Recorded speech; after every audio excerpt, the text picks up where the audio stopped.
তোমরা যারা 2025 মাধ্যমিক এক্সাম দিতে চলেছো তাদের জন্য নিশ্চয়ই ম্যাথসের সাজেশনস পর্ব, আর সে পর্বে তোমাদের সাথে রয়েছি তোমাদের প্রিয় নির্জন স্যার। আজকে আমরা সম্পাদ্য শাস্তি পর্ব জানাবো 2025 যারা এক্সাম দিচ্ছ। আর বিগত ভিডিও পর্বে কিভাবে 40 মার্কস 100% পেতে পারো তার টিপসটা জানিয়েছিলাম, অথবা কেউ যদি শুধু পাস করতে চাও কেবল 25 নম্বর পেতে চাও তার টিপস জানিয়েছিলাম। ডেসক্রিপশন বক্সে দেওয়া তার ভিডিও পর্বে তোমরা সেটা দেখে নিতে পারো। এখন যে সম্পাদ্য সাজেশনস পর্ব জানাচ্ছি, অলরেডি উপপাদ্য সাজেশনস পর্ব তোমাদের আপলোড করা হয়ে গেছে, ডেসক্রিপশন বক্সে তার লিঙ্ক পাবে।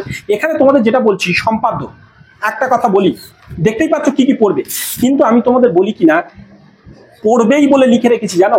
এই যে 9 সেমি 4 সেমি বাহু বিশিষ্ট আয়তক্ষেত্র অঙ্কন করো, আয়তক্ষেত্রটি সমান ক্ষেত্রফল বিশিষ্ট একটি বর্গক্ষেত্র অঙ্কন করো।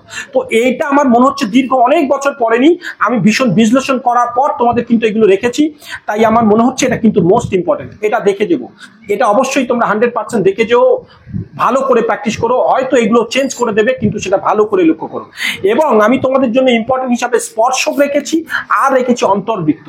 তাছাড়া জ্যামিতিক উপায় কিছু বর্গমূল, যেমন যদি বা পড়তে পারে, যেমন এইটা কিন্তু মোস্ট ইম্পর্টেন্ট, এই যে 2√5 অথবা 21 বা 23, যেমন যদিও বিগত বছর একটা পড়ে গেছে 2023 সালে, তো ফলে সেখানে যে 23 সালে পড়ে গেছে তাই বর্গমূলটা একটু কম ইম্পর্টেন্ট হিসাবে রাখলেও তবুও আমি সাজেশনের মধ্যে রেখেছি বর্গমূল, অন্তর্বৃত্ত এবং স্পর্শক। আর যেটা আমি তোমাদের ইম্পর্টেন্ট বললাম, দেখো অন্তর্বৃত্তের মধ্যে কোন কোন পার্টগুলো প্র্যাকটিস করবে, কোনগুলো মোস্ট ইম্পর্টেন্ট ভালো করে দেখো। আমি কটা রেখেছি, ক এই যে একটা আছে, এটা ভালো করে শোনো, এইটা কিন্তু মোস্ট ইম্পর্টেন্ট। তারপর খ হিসাবে একটি সমকোণী ত্রিভুজের অঙ্কন করো যার অতিভুজ 9 সেমি এবং অন্য একটি বাহুর দৈর্ঘ্য 5.5 সেমি, এটা অন্তর্বৃত্ত অঙ্কন করতে বলছে। একটি সমদ্বিবাহু ত্রিভুজ অঙ্কন করো যার ভূমির দৈর্ঘ্য 7.8 সেমি আর সমান বাহু দুটি প্রত্যেকটি 6.5। এখানে আর দিনই যে অন্তর্বৃত্ত অঙ্কন করো, এটা তোমাদের বুঝে নিতে হবে, ওটা আঁকতে হবে। আর একটি ত্রিভুজ অঙ্কন করো যার দুটি বাহুর দৈর্ঘ্য 9 সেমি ও 7 সেমি এবং তাদের অন্তর্ভুক্ত কোণ 60 ডিগ্রি, এটা তাদের অন্তর্বৃত্ত আঁকতে বলবে। এইগুলো অন্তর্বৃত্ত। আর বর্গমূল যেটা তোমাদের বলছিলাম, নিশ্চয়ই তোমরা বুঝতে পারছো কোনটা মোস্ট ইম্পর্টেন্ট। এরপরে আমরা যাবো স্পর্শক।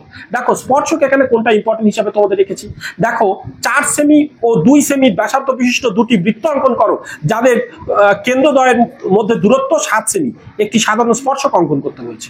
এবার বলছে 3.2 সেমি দৈর্ঘ্যে ব্যাসার্ধ বিশিষ্ট একটি বৃত্ত অঙ্কন করি, ওই বৃত্তের উপর অবস্থিত যে কোনো বিন্দুতে বৃত্তের স্পর্শক অঙ্কন করো, এটা একটা ইম্পর্টেন্ট। এবং তার সাথে এখানে 3 নম্বর একটা, মানে ওই স্পর্শকের মধ্যে আরো একটা দেখো, 2.8 সেমি দৈর্ঘ্যের ব্যাসার্ধ বিশিষ্ট একটি বৃত্ত অঙ্কন করি, বৃত্তের কেন্দ্র থেকে 7.5 মিটার দূরে, সেমি দূরে একটি বিন্দু নিই, ওই বিন্দু থেকে বৃত্তের দুটি স্পর্শক অঙ্কন করি। এই রকমগুলো একটু প্র্যাকটিস করে নাও, হয়তো সংখ্যা কিছু ঘুরিয়ে দিতে পারে। আর এটা কিন্তু মোস্ট ইম্পর্টেন্ট আমার মতে, এইরকমই কিন্তু ভালো ইম্পর্টেন্ট হিসাবে। তো এইগুলো তোমাদের সম্পাদ্য শাস্তি পর্ব রাখলাম, এগুলো বারবার বাড়িতে প্র্যাকটিস করতে থাকো। আর উপপাদ্য শাস্তি পর্ব অবশ্যই চ্যানেলে আছে, ডেসক্রিপশন বক্সে, এই ভিডিও ডেসক্রিপশন বক্স লিঙ্কে তার ডিটেলস দেওয়া আছে। মাত্র 4টি উপপাদ্য তোমাদের জানিয়েছিলাম মোস্ট ইম্পর্টেন্ট, সেটা দেখতে থাকো। আর অন্যান্য পর্ব অবশ্যই ডেসক্রিপশন বক্সে পাবে, পাটিগণিত, বীজগণিত সমস্ত একটা একটা করে, এবং সমস্ত কিছুর একসাথে ভিডিও পর্ব ডেসক্রিপশন বক্স তার লিঙ্ক পাবে। বেস্ট অফ লাক, সবার এক্সাম ভালো হোক এটুকুই কামনা করছি।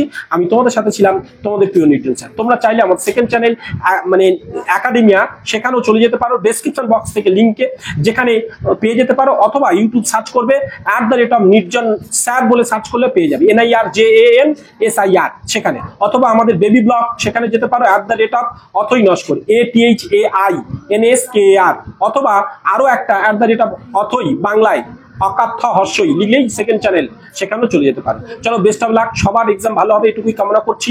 এক্সাম টাইমে প্রত্যেকটি পর্বের উত্তর সহ পেতে অবশ্যই চ্যানেলকে সাথে রাখবে।